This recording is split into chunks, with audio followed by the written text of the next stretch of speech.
وہ سینئر سے مراد میری ان تجزیہ نگاروں سے ہے جو مسلم لیگ نون اور پیپلز پارٹی کے اعلیٰ سطحی حلقوں سے بہت قریب ہے، اور ان کی بہت ساری ایسی باتیں جانتے ہیں جو عوام اور یا دوسرے لوگ نہیں جانتے، اور وہ نواز شریف کی مجبوریاں بھی سمجھتے ہیں، نواز شریف کی اسٹریٹجی کو بھی سمجھتے ہیں، اس کی نفسیات کو بھی سمجھتے ہیں۔ انہیں بھی سمجھ میں نہیں آ رہی یہ بات کہ آخر نواز شریف اور مریم کی اس پرسرار خاموشی کا راز کیا ہے۔ بہرحال اب میڈیم کی حد تک یہ بات واضح ہو گئی ہے کہ مولانا فضل الرحمان وہاں بڑا سخت خطاب فرمائیں گے جلسے میں، اور مردان سے وہ ایک بڑا جلوس نکلیں گے، اور جلوس کی تفصیلات طے کرنے کے لیے پروگرام سارا بن گیا ہے۔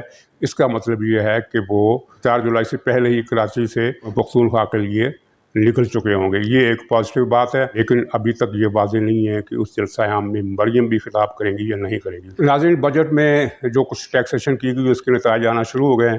گھی کے مختلف برانڈ جو ہے 7 روپے سے لے کر 20 روپے کلو تک مہنگے کر دیے گئے ہیں، اور گیس کی لوڈ شیڈنگ بے پناہ کر دی گئی ہے، بجلی کے ریٹ بڑھانے کا فیصلہ ہو گیا ہے، اور پیٹرول مہنگا ہو رہا ہے۔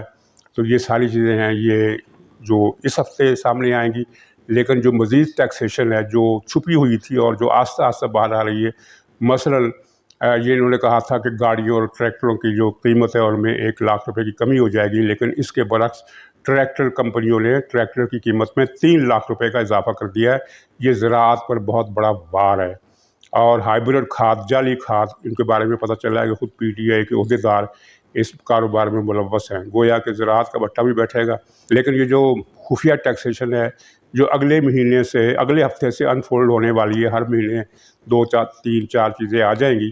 آئی ایم ایف نے جو شرائط لگائی ہیں ان پر عمل درآمد سے پہلے ہی یہ چیزیں جو ہیں ان کی وجہ سے گرانی اتنی زیادہ بڑھ جائے گی کہ اوسط گھرانے کا جو طرز زندگی ہے اس کا تقاضا ہوگا کہ انہیں کم سے کم 10,000 روپے کا خرچہ مزید برداشت کرنا پڑے گا، جو وہ برداشت نہیں کر سکیں گے۔ اور وہ اس بار حکومت کو گالیاں نہیں دیں گے، یہ لوگ اپوزیشن کو گالیاں دیں گے جو خاموش ہے۔ پیپلز پارٹی نے تو ایک بڑی پالیسی سے اپنے آپ کو بچا کر رکھا ہوا ہے، معاملہ ان کا بھی عمران خان سے یا اسٹیبلشمنٹ سے سیٹ ہے، لیکن ان کی اسٹریٹجی اس طرح کی ہے کہ عوام کو بہرحال کچھ نہ کچھ تسلی ہوتی رہتی کہ یہ جی واقعی اپوزیشن کی پارٹی ہے۔ کیا آپ کو مسلم لیگ نون اس وقت اپوزیشن کی پارٹی نظر آ رہی ہے؟ مجھے تو نظر نہیں آ رہی۔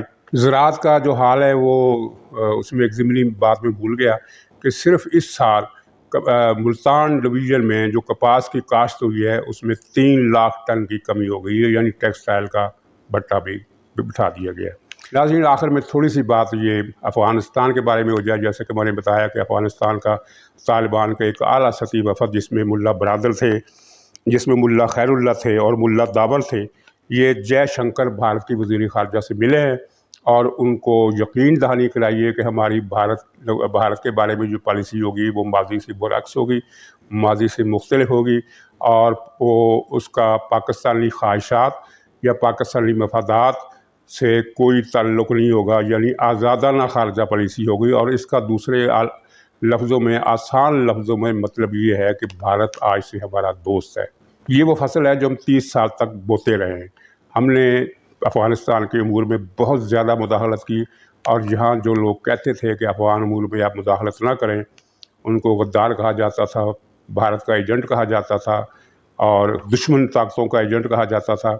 چنانچہ لوگ بولنے کی جرت نہیں کرتے تھے، لیکن اس پالیسی نے آج ہمیں یہ دن دکھائے ہیں، اور اس میں وہ مشرف دور کا وہ سلسلہ جو مشرف دور سے شروع ہوا اور بعد کے 25 سال تک جاری رہا، اس میں پاکستان سے ڈرون حملے ہوتے رہے، اور پاکستان طالبان کو پکڑ کر امریکہ کے حوالے کرتا رہا۔ بہت سارے طالبان پولیس مقابلوں میں مارے گئے، بہت سارے گرفتار ہوئے، اور ان کے ساتھ محبت کی دوہری پالیسی بھی اپنائی جاتی رہی ہے، اور ان کو حکم بھی دیا جاتا رہا کہ آپ یہ کریں اور وہ کریں۔ تو اب جب طالبان کو کچھ آزادی کا موقع ملا ہے، کیونکہ امریکہ وہاں سے نکل گیا ہے، اگرچہ خونریزی جاری رہے گی، اور ایک بڑی خطرناک خبر یہ آئی ہے امریکہ سے کہ امریکہ نے ڈرون حملوں کا فیصلہ کر لیا، جس میں طالبان کی قیادت کو نشانہ بنایا جائے گا، خاص طور پر ان طالبان کو جو میدان جنگ میں لڑ رہے ہوں گے۔ اور اس وقت آپ کو علم ہے کہ طالبان کا ایک دستہ کہہ لیں یا ان کا ایک حراب اللشکر کہہ لیں، وہ کابل کے بہت نزدیک پہاڑوں میں مصروف جنگ ہے، اور ان پر ڈرون حملوں کا قطعی حتمی فیصلہ کر لیا گیا، اور آئندہ کچھ دنوں میں یہ حملے شروع ہو جائیں گے۔ یہ حملے کہاں سے کیے جائیں گے؟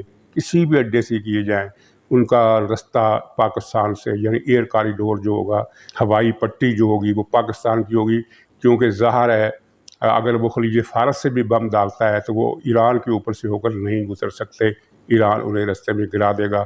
اور اس کے بعد ایک پاکستان ہے، آپ سمجھدار ہیں، آپ کو پتہ ہے کہ کیا معاملات طے ہوئے ہیں، اور یہ جو عمران خان بار بار کہتا ہے کہ میں امریکہ کو اڈے نہیں دوں گا، یہ ایک سموک سکرین ہے اور لوگوں کو گمراہ کرنے کی کوشش ہے۔ اصل بات یہ ہے کہ امریکہ جو چاہتا تھا اس کو دے دیا گیا ہے۔ ناظرین، آخر میں یہ جو انتخابی اصلاحات جن کے ذریعے عمران خان نے خواب دیکھا تھا کہ وہ الیکشن کرا کر جیت لے گا، تو اس پر طاقتور حلقوں نے عمران خان پر دباؤ ڈالا کہ اس طرح کی قانون سازی متنازع ہو جائے گی اور کامیاب نہیں ہوگی، آپ نے جو بھی قانون بنانے ہیں اپوزیشن کے ساتھ مل کر بنائیں، اور یہ تیاری ان کے تعاون کے بغیر نہ کریں، بلکہ عمران خان کو یہ ہدایت بھی کی گئی کہ الیکشن کمیشن کے ساتھ بھی صلاح مشورہ جاری رکھا جائے۔ گویا عمران خان کا جو پلان ہے وہ پوری طرح کھٹائی میں پڑ چکا ہے۔ اور عمران خان انتخابی اصلاحات کیوں چاہتا ہے؟ ظاہر ہے اسے پچھلے مہینے کے بعد ہے جب اس نے اپنے ساتھیوں کو بتایا تھا کہ ہم مڈ ٹرم الیکشن کرائیں گے، اس کے لیے آپ تشخص بنانے کی مہم شروع کر دیں۔ تشخص بنانے کی مہم دو طریقوں سے کی گئی۔ ایک تو عمران خان کو یہ دکھایا گیا کہ وہ امریکہ کے سامنے ڈٹ گیا ہے، اور بلکہ اسٹیبلشمنٹ کے ساتھ بھی ڈٹ گیا ہے۔ آپ نے بہت سارے پروگرام اس موضوع کے بارے میں سنے ہوں گے، اس موضوع پر سنے ہوں گے کہ عمران خان ڈٹ گیا ہے۔ یہ امیج بلڈنگ کا ایک حربہ تھا۔ دوسرا حربہ کہ جعلی اعداد و شمار سے یہ ثابت کرو کہ عمران خان کے دور میں معاشی ترقی ہوئی ہے، گروتھ ریٹ بڑھ گیا ہے، خوشحالی آ گئی ہے، کارخانے چل پڑے ہیں، بزنس پھلنا پھولنا شروع ہو گیا، اور یہاں تک جھوٹ بولا گیا کہ غربت کی شرح کم ہو گئی ہے اور 24% سے کم ہو کر 21% ہو گئی ہے۔ یہ بہت ہی بڑا دجالی قسم کا جھوٹ ہے۔ غربت کی شرح 21% نہیں ہے، اس وقت پاکستان میں غربت کی شرح 49% ہے۔ اس کا مطلب یہ ہے کہ 28% کا جھوٹ بول رہے ہیں۔ غربت کی شرح پاکستان میں اقوام متحدہ نے، عالمی اداروں نے پچھلے ہفتے جو رپورٹیں جاری کی ان میں یہ بتایا گیا کہ پاکستان میں مزید 2.25 کروڑ آدمی پاورٹی لائن سے نیچے جا پڑے ہیں۔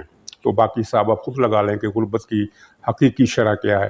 تو کہنے کا مطلب یہ ہے کہ یہ دو طرفہ مہم عمران خان کے اشارے پر شروع کی گئی، اور عمران خان کی طرف سے ہدایت کی کہ اپوزیشن کو گالیاں کم دو اور حکومت کی معاشی پالیسی کا دورہ پیٹو، اور مجھے اس طرح پیش کرو کہ میں ایک ڈٹ جانے والا لیڈر ہوں۔ لیکن یہ پچھلے مہینے کی بات ہے۔ تازہ ترین صورتحال ہے کہ عمران خان کو پی ٹی آئی کے اندر سے کچھ لوگوں نے بتایا ہے، وہ پتہ نہیں ان کی اس بات کو اہمیت دیتا ہے یا نہیں۔ وہ یہ بتایا گیا کہ جناب بازار میں گاڑی پڑ رہی ہے، معاشی پالیسی ہماری پڑ چکی ہیں، غربت بڑھ رہی ہے، بےروزگاری بڑھ رہی ہے، مہنگائی بڑھ رہی ہے، اور بجٹ کے بعد مزید بڑھ رہی ہے۔ تو اگر آپ نے مڈ ٹرم الیکشن کی تیاری کی تو یہ ساری چیزیں سامنے رکھ لیں۔ اس کے بعد عمران خان کا ارادہ جو بتایا گیا ہے کہ وہ قدرے ڈاواں ڈول ہے، اور اس کی طرف سے اب یہ توقع کرنا کہ وہ جلد ہی مڈ ٹرم الیکشن کا اعلان کر دے گا، شاید اتنا صحیح نہ ہو۔ ہاں، یہ الگ بات ہے کہ الیکشن تو قبل از وقت ہونے والے ہیں، لیکن وہ عمران خان کرتا ہے، اس کا اعلان عمران خان کرتا ہے، یا کچھ ایسے حالات پیدا ہوتے ہیں جن کے نتیجے میں یہ اقدام ضروری ہو جائے، یہ ابھی دیکھنے کی بات ہے۔ ناظرین، خدا حافظ۔